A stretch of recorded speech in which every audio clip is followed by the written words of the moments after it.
Today I will be telling you about the well-known pop boy band One Direction. One Direction was formed on July 23rd of 2010 when they were all between the ages of 16 and 18. The five boys in One Direction were Harry Styles, Niall Horan, Louis Tomlinson, Liam Payne, and Zayn Malik, and their manager was Simon Cowell. Now I will share with you the details of One Direction and how they came to be successful. The five boys auditioned on the X Factor in 2010. So the X Factor is like a reality TV show that is where people audition for talent, like American Idol or The Voice, and the judges select different ones to sign a record with.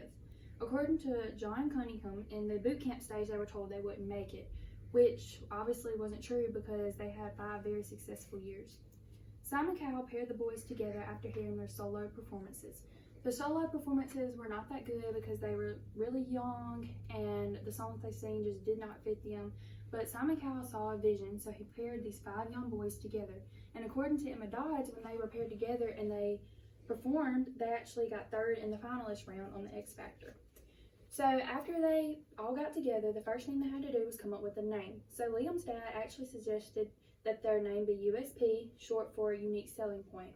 So obviously this wasn't their name, it didn't work out. So Harry then suggested that their band name be One Direction, which stuck. In September of 2011, the band released their hit song, What Makes You Beautiful. It reached #1 on the UK singles chart, and then they decided it was time to bring it to America. Since 2010, I have had a love for One Direction, and I actually went to one of their concerts in 2013 in Nashville, and it was their Midnight Memories tour, which was their 3rd album. Now I'll tell you more about the boys and how they became successful. So Louis Tomlinson is the oldest. He was born in 1991, and then Niall, Zayn, and Liam were born in 1993, and Harry is the youngest. He was born in 1994, so they all had different age ranges. So now I will tell you about their first album, Up All Night. According to Savannah Wilson, the album was released by Sicko Records in November of 2011 in Ireland and the United Kingdom.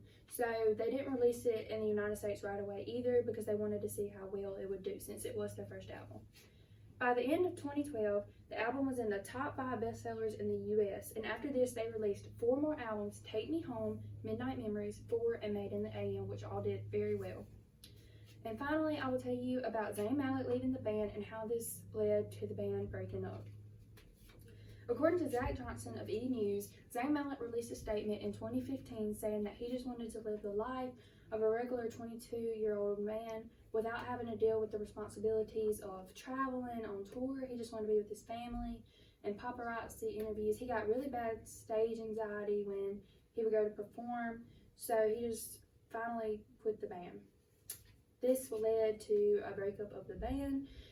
As of 2020, the band has sold a total of 70 million records worldwide.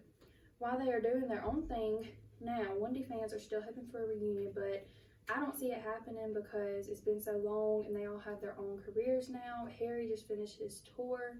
Niall has his own music. They each are on producing music and have their own kids and everything. So I hope you all learned something about the history of One Direction today. If there is a reunion one day, now you will know a little bit about One Direction.